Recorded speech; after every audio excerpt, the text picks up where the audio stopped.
David Seven, a.k.a. Diz, and this is The Force Always. Okay, so welcome to the show. Let's get on with the Star Wars news this week. Pretty big news at the moment. Rangers of the New Republic has been temporarily been put on hold, if you were to say. Rangers of the New Republic, which was a new show to Disney Plus. It's going to be a live action series. We didn't know much about it besides it was an announcement amongst many other TV shows for Star Wars on Disney Plus. But Rangers of the New Republic has been, at this point in time, put on hold. Whether that's for the long term or short term or whatever term, we don't know. But Variety has been reporting this, and you know, you could bring your assumptions that it could be connected to Gina Carano, who plays Cara Dune in The Mandalorian, which was suspected that what this show was going to have feature her in it, but we don't know. So it's been put on hold. Whatever happens from this point, we don't know. Anyway, so that's some pretty big news there for Star Wars fans anyway. Anyway, so to more news. Supernova in Melbourne, which is a big pop culture event, is on this weekend. It's at the Melbourne Showgrounds. For the people internationally watching this show, Melbourne Showgrounds is an area that's sort of just outside of Melbourne that is to a big sort of function area, like a big function area, like a massive outside and sort of inside halls and stuff like that. And it's Supernova, which is mainly comic book sort of stuff. There is a little bit of Star Wars there. There is going to be a fan film, I would call, called Blasters in the Right Hand. I think that's the exact title. Blasters in the Right Hand will be a feature there. The producer, the director, the writer will be at this pop culture event called Supernova. Look, there's not a whole lot of great big time guests there, but one of the guests, which is not a Star Wars related sort of person, but one of the guests you could probably find is the lead actor who played in Wolf Creek, the Australian film based on a true story. His name is Mr. Jarrett. Let's say Mr. Jarrett. He's going to be there. He's one of the guests you can probably get a signature from or photo with. But he will be there. It's not really Star Wars related, but it's sort of this type of event being in Australia. We don't really have access to all the DC and Marvel and Star Wars sort of actors being at our doorstep. So, you know, it's an okay event. It's definitely the biggest one in Australia. It's in Melbourne this weekend, and we'll go to other states later on. Anyway, so that's with Supernova. To more news, we had the Bad Batch, which I'll be reviewing later on the show. We've had 2 episodes that I'll review later on the show. One was called Replacements and the other one was called Cornered. So we're up to episode 4 now after the one that was called Cornered. Bad Batch is still continuing on Disney Plus. You know more about that in the review section later on. And pretty much that's the news for this time around. Let's get now into the views. Views is my story ideas that I have about Star Wars in any aspect. And this one is a bit more of an opinion sort of thing rather than an actual story. But because we've had this whole coronavirus thing, and you know the cinemas have been sort of pretty much in shutdown, sort of starting to reopen around the world, and we've had streaming really sort of heavily sort of being pushed. The streaming world to the movie industry is not really the most ideal because it's financially doesn't really work out at this stage. But theatrical release does help the movie industry much more to their liking with their big asking prices, to be honest. But it's also whether you like streaming or theatrical releases, we want releases.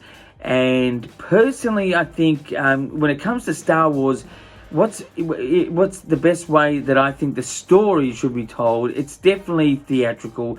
It's an epic film, movie, or story that needs to be sort of seen on the big screen. It's great to sort of see it on the streaming services, on your TV, stuff like that.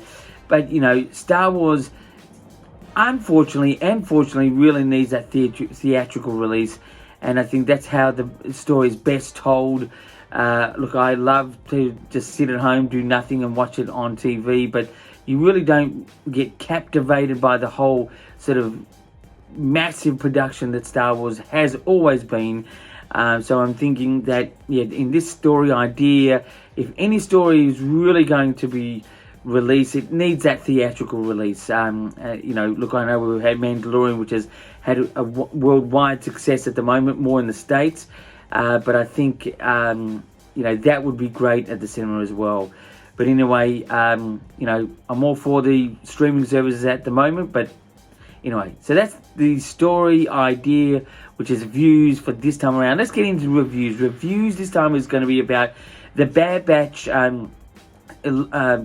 animated series on Disney Plus. It's brand new. It's connecting to the Clone Wars era of Star Wars, but set after Revenge of the Sith, which is episode 3, before episode 4, A New Hope. Boy, that's a lot of information. But anyway, let's get into it. So episode 3 was called Replacements, and episode 4 was called Cornered. Episode 3 I thought was just okay. It was 6.5 out of 10 straight off the bat. It was just, the story was just there. Again, more interaction with Hunter and the Omega, that's the little kid like character. It was just, it didn't really move much in the story. It just sort of had a bit of interaction with these two, I thought.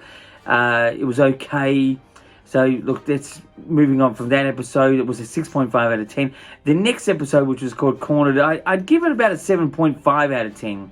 It definitely had a great ending, sort of a mysterious, who is this character ending, which is Star Wars is really famous for, in making, really good endings to lead into things that we want to discover. Let's wish that this is a character that came at the end of this episode, something that we want to sort of know more about. But it was called Cornered. It's episode 4 of The Bad Batch, 7.5 out of 10.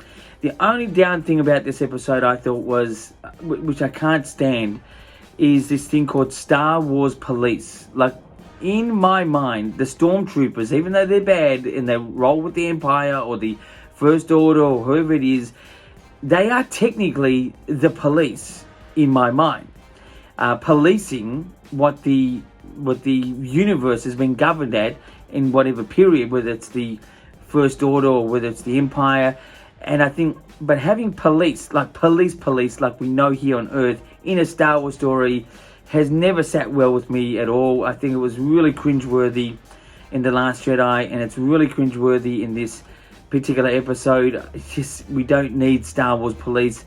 It's just too close to reality here on Earth. Let's just keep the Stormtroopers as the unfortunate police type sort of characters, or whatever troopers they are, clone troopers or whatever it becomes into. But still, the episode was more sort of interesting. It sort of had a real Coruscant feel, which is the planet Coruscant, along with a lead up into the character we're going to sort of get to know, hopefully in the next episode. Yeah, so you can see this Bad Batch animated series on Disney Plus every Friday about 6 p.m, 7 p.m. on a Friday night here in Melbourne, Australia, in other time zones across the world, but it does stream all at the same time across the world. Anyway, that's my review for this time around. Let's get now into interviews. It's 2 questions where I asked myself for you guys out there. First question, which I sort of touched on this once before, can Melbourne, Australia hold a Star Wars celebration event? As we've got Supernova here at the moment, which is pretty much a national thing, it just goes from state to state. Can Melbourne, Australia do it? We've got the facilities. We've got some great facilities. In fact, we've got a football ground here called Marvel Stadium. It's sponsored by Marvel, can you believe? It's nothing to do with Marvel. It's just a stadium with football that's sponsored by Marvel, which obviously comes from Disney. And that facility can be used. And there's a nearby facility here called Melbourne Exhibition Buildings. it would be about a 25-minute walk in between. It's but it's in the same vicinity, and it is in Melbourne. There's a lot of hotels here. Melbourne is a very livable city. It could accommodate something like a Star Wars Celebration event. The only problem is getting the stars, certain amount of stars, from over there to over here, and the accommodation and things like that. But I think if you budget for it, it can be done. Even if you sort of limit the amount of stars that come out and probably stick to more bigger known stars that cost a bit more and a bit more worthy for having them here rather than the smaller stars that hardcore Star Wars fans love to see. But obviously paying for the flight and the accommodation could be a little bit high for someone who's so small. But nothing against the smaller actors, they're great. But I just think if you can, you can actually look. I did a rough budget. In Australian dollars, if you could actually hold the event for around $2 to $3 million, and you can actually sell tickets to recoup that money back and have a profit on top of that for the organization, for Star Wars Celebration, or for it's whoever holds it out here, or like a Star Wars Celebration type of an event. It could be a modified version, a different type of version, but it can be done. $2 to $3 million to support a lot of actors coming over with their flights and the accommodation, and holding them in these particular places here, having the event happen, the panels and stuff like that. It can be done. It is quite a journey though.